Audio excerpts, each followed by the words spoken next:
Now today I've bought a lot of paint to do some customization on my car. Now I've bought a lot of grey, which is 800 degree proof. I've got some red caliper paint and also some 300 degree lacquer. So what I'm going to be painting today is my intake manifold cover. I'm going to paint also the little plastic bibs around the car and also the rocker cover, so that I can also change the gasket seal on it and also the dipstick, because orange is a bit weird when everything else is red. So to start off, I'm going to take off the fuse box, because that is generally always in the way when you want to touch around the airbox. Next, it's just a few Phillips screws around it.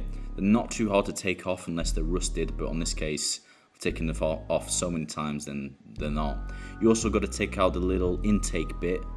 That's got some little torque screws, which mine were really rusted, but at the same time, they're right there where the water comes into the car. It's not behind the seal. So remove those. I'm just going to put a bit of spray on, make sure they don't rust in the future, but they'll probably do. I'm going to take the rest of the air box off, so I'm just going to take off the top to remove my air filter.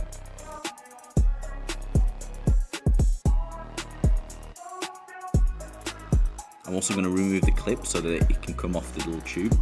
Here's my K&N filter, which I'm going to remove. It wasn't dirty whatsoever, so that's pretty good, even though it's been there for quite a few thousand kilometers. And then I'm going to undo this little torque screw all the way at the bottom, which holds in the bottom, and then it just unclips by pulling on it pretty hard. And then I'm going to put it a bit down because I can reach into it and remove the other clips that go onto the tubes into the throttle body, and also which I think is the aircon system. After that, there's only 4 bolts to hold that throttle body in, which is not difficult. You're just going to make sure you don't drop them anyway. So here you go, as you can see, they're just there. After this, I'm going to remove some of these connectors, one that goes into evap system, the other goes into the throttle body. I'm just going to remove those so that I can get more access to the throttle body to remove it. And as you can see here, I've got quite a few wires to remove around the intake manifold, quite a lot of screws and the coil pack connectors. Next, I'm going to remove the bolts at the bottom of the intake manifold. As you see, they were impossible to remove by hand. So I had to get my girlfriend to hold the little scope, the ball scope that you use to look at your pistons, just to be able to see where they were. I'll show you in a second with the camera, but they were a real pain to get to, especially that I think there were 9 bolts in total. So now it's come loose, I can show you exactly where they were, all the way at the bottom, far at the back. As you can see, they were just there. Definitely scratched my hand a lot on this. I've probably got blood everywhere on the intake manifold. Also taking the throttle body off, and there were a few screws at the front and on the sides that were holding it in. But as you can see, I'm really struggling to remove it. There's also this little cable that goes into a vacuum to hold into the intake manifold. I'm definitely about to break this, as you'll see in a second. So when I was still trying to remove it, as you can tell, something's in the way, which would be the headlights and the bumper. Now, by removing the headlights and the bumper, I thought it would make it a lot easier, but I didn't realise that the radiators would still be there and the crash bar. So it didn't actually really help, just maybe made it a bit safer. Now, after removing it, as you'll see the issues that I did, and there you go, I broke that little pipe. I've got a solution to fix this, which I'll show in a second. But it's removed. I removed all the coil packs. I also broke this. I know that is from the vacuum seal. You see, it was just very brittle and it just snapped off really easily. And what I also broke was my dipstick. Now, I really thought I'd cracked this completely, but actually it just slips out and you can slip it back in. I removed all of my coil packs. I'm now going to remove the spark plugs so I can get to the rocker cover. Also set my bolts all out. As you can see, the tape, I've got all the lettering on to know what was what. These spark plugs were only put in a few weeks ago, so they're still perfectly fine from what I know. They look absolutely fine, all clean. And I'm going to line them with the coil packs to make sure I put them in the right way.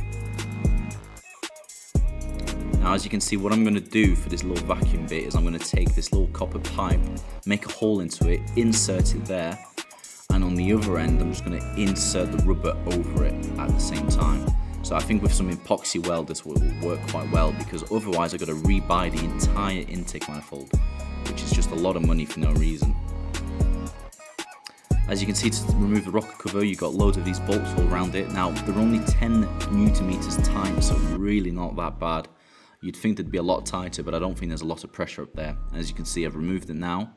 And there's the inside of my engine. You can see both of the camshafts. You can see the intake one and the exhaust one. They look great. The timing chain looks fantastic from what I know. It's not out of time and it all looks really good to me. I mean, I'm no fucking expert, as you can tell, but to me it looks really good. Now what I'm going to do to the intake manifold and also the rocker cover is I'm just going to acetone it to get rid of it as much grease as I can, and obviously the lot of dirt that you can see at the bottom of it.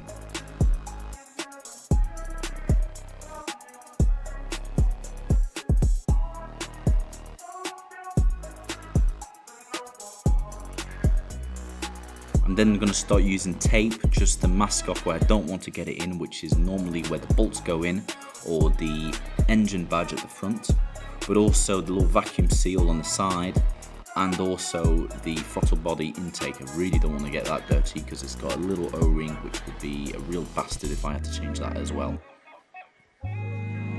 Now for this job, what you're going to have to buy is preferably a intake manifold gasket.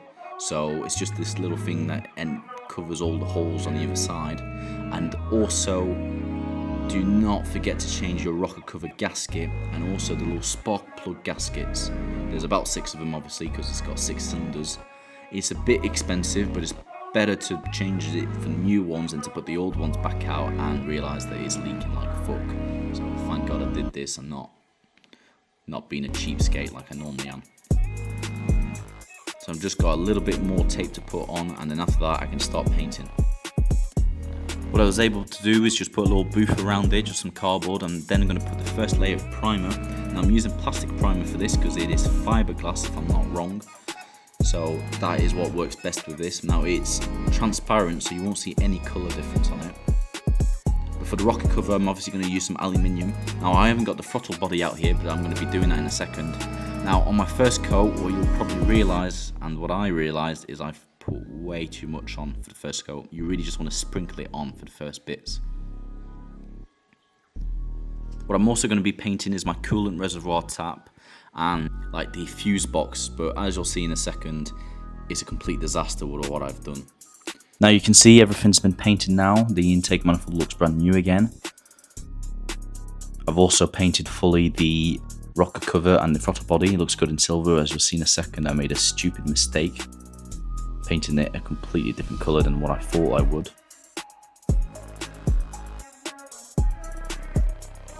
Now this is about 3 o'clock. This is fully painted now. I think it looks perfectly good. All the plastic's been painted as well, but you can't see, but close up it looks really quite bad because all the air bubbles have surfaced and it does look pretty bad, but from quite far away it looks okay. This is even more silvery, it's a bit more shiny, looks good.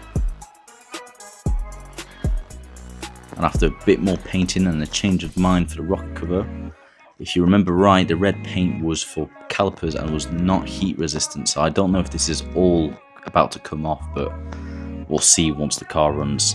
Now in the meantime, whilst that dries, I received my mirror caps, my shiny metallic aluminium, and also my air vents from an Audi A3 8V. Now they're not exactly the same size, but I'm going to retrofit them to fit inside of my car.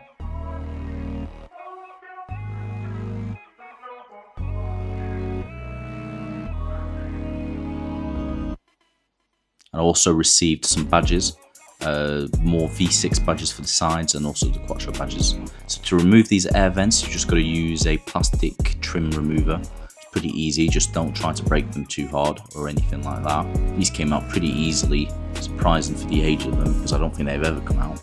Now the reason I'm replacing them is because 2 or 3 of them were broken, weren't working too well, and it just looked pretty bad having some broken air vents when you could have some nicer ones. It cost me about €50 on AliExpress to buy these Audi A3 8V ones, instead of paying €50 from Audi just to buy one to replace. So I thought, why not, I'll do it. So as you see, I've taken them all out now. They're not exactly the same size as I said, so I'm just going to check with the A3 ones what I've got to remove, and basically just with some pliers remove these plastic trim bits. They're there so that you can actually install them on an A3, but obviously on a TT, not much use. So on all 5 of them, I'm going to remove them, insert them, and hopefully they will fit perfectly fine. Once fitted, they look pretty good. Now they're a bit stiff because they're quite in there, but at least they won't come out. But as you'll see from the passenger side as well, I think they look extremely good, a lot more modern. They just look way better than the original TT ones. I don't know why they would put those in when they could have put these in. Now onto the mirror caps. These look absolutely fabulous. They come on the Audi TT S's and the RS's. Now everybody thinks they're absolute shit. Everybody seems to remove them, but I actually think they look quite good and a bit more special to the old Audi era. Now to remove you first got to remove the mirror. Now we're just got to use some more plastic removal tools. Try to really make sure you don't break them because I think these might be quite expensive. As you can see, they just popped out. You've also got 2 connector wires on the end of it for the heated mirrors. I'm pretty sure that's what it is. Now these were quite hard to take off, so I had to use a screwdriver and some pliers to remove them. They really weren't that easy to remove. There they are. They look quite rusty, and I don't maybe not been off for a long time, even though I think the owner's been behind this. And that is the bolt I had to drill out. It was holding the mirror cap in, and it was completely rounded and rusty. So I think someone's definitely been in here before. How long ago? I'm not too sure, but it definitely was bad. I'm not too sure. I'm going to solve that afterwards. So after removing the mirror, just a load of little Torx bolts. I think most of them were 10 or 15. So they hold in the mirror motor, which is also held to the actual outside of the mirror cap. And also you've got at the back the indicator. Now I could have installed some newer indicators, some traversal ones, but I didn't think to do it. And well, it's a bit late now. I'm definitely not doing this again. So after removing them, this is where I realized that bolt was completely rounded. I tried some Allen keys, I tried some Torx, nothing was fitting, nothing was working. It just completely slipped and it was just game over from that point.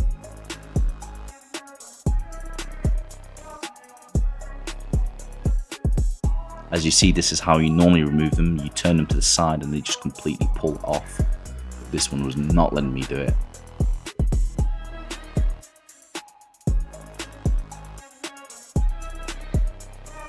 Here they are, I finally got them off. That's the drill I had to use and the bit. Quite a lot of work to do so. And I went through the damn wires. So I'm going to have to repair the wires as well. This is some extra work I did not want to do. Now I am a qualified electrician, so it was pretty easy for me, but it was just a pain. See, I'm going to clamp them onto the wires. I'm just going to use these little aluminium bits that just clamp onto it. Now, if you ever do these with these little clamps, oh, and as well, whilst I'm at it, the other side was perfectly fine, nothing hard, came off really easily, so that's all good. But just to wind them up, I'm just going to clamp these little aluminium bits on it. Now after I've done this, do not forget to insulate around them, because otherwise they can be touching each other and make your car explode. Or maybe not explode, but it'll definitely break some of the fuses, which is also something you don't want to do, especially if the fuses are somewhere bad. But as you see here, I'm just going to crimp them. It's pretty easy once you get the hang of it. It's just a bit time consuming, as you can probably tell. And it's definitely not the good type of time consuming when it is 40 degrees inside the garage. You probably can't tell, but I am sweating my balls off. It is horrible in there. As you see, I'm putting the insulation tape around them also. They make sure they don't come into contact with each other, or even come into contact with the body of the car. That would not be good either. And I'm also going to put some heat shrink on. Just going to use a heat gun. Makes it shrink perfectly fine, no issue. It's basically just a over-exaggerated hair dryer. I'm going to put back on this little holder for the mirror cap, because that's what I had to remove to get to the wires properly. Just some T35 bolts, I think it was. You've got to line it up properly, as I'm not doing right now, because it would not fit into the car. After that, I'm going to install the indicator onto it. All of these plastic tabs also broke, and most of the bolts were completely rusty and rounded. So if you are going to do this on the TT Mk2, I'm in France and it's normally okay for cars, but if you're in the UK, make sure you've got some extra bolts and just everything, because it's probably rusted to hell. But I managed to do it just to make sure you do not over tighten the bolts. That's the last thing you want to do, because otherwise you're going to make even bigger problems for yourself. Now here I go, installing back the mirror again. You just got to put the cap onto it, get all the cables in, hook up the indicator first, and then you can screw back in the little motor for the mirror to turn. So again, it's just some Torx bolts. They are very likely to break, so make sure how hard you tighten them. Do not tighten them too hard or you'll be crying to replace them. After that, there's one last bolt on the bottom. Properly hold it, and as you see, it's fitting okay, but that bolt I had to drill out is not helping me. It makes it a bit loose, so I'm going to have to find a solution to fix that in the future.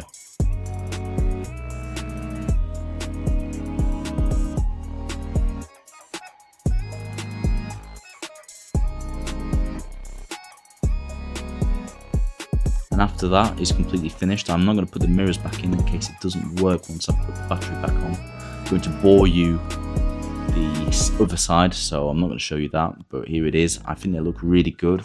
I really don't understand why people remove them. I thought it is really quite cool to have some aluminium mirror caps. They just look great. Now the other thing I wanted to do was remove the rest of the black badges, so this V6 and Quattro badge. So what I'm going to do is use some fishing string to get rid of it, and then used my polisher to just get rid of the glue on top of it. Now always remember to stop polishing once the polish runs out, because you do not want to overheat and burn into your paint. It's the last thing you want to do on your car like this. After that, it all looks pretty clean. I'm going to get the badges back out. Now this is a V6 turbo badge. I've just removed the turbo part of it because, well, not yet, it doesn't have a turbo. So I'm just going to install that, and underneath some Quattro badges. This was a lot smaller than I realised, but I still think it looks pretty good, and I'm just going to clean around it and do the same on the other side. So fishing string again, use the polisher, get rid of the glue, and install the other ones.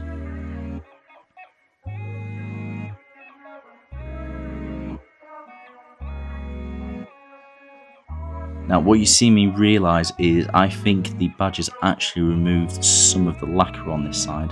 So I'm just trying to see what was going on, but I'm just going to cover it up with the new badges. Hopefully you can't tell, because I do not want to get into putting more lacquer on me. It's just going to be pain. Now here I am installing the other badges. Again, just the V6, get rid of the turbo bit and the Quattro badge underneath it. Now after this, late at night, I wanted to remove my rear plastic bumper trim to paint it, until I realised underneath it actually looks pretty sick. It looks like a sporty rear diffuser. It makes the exhaust tips look massive and pointing out outwards. I think it actually looks pretty good. So what I'm going to do is cover everything up, get rid of that bit of the heat shield as well, and paint it silver, because I'm also painting something else silver that I'll show you in a second. But after the painting, put some lacquer on it, and without it I actually think it looks really good compared to just your average bumper trim that's on the back of most of these TTs. Look at that, I actually think that looks great. And to go with it, I decided to paint the front of my grille, well, silver, but it turned out a bit white. But look at that, I think that looks really good, and I think it's going to look really good once it's on there. Now thanks again for watching, and don't forget to subscribe. Bye.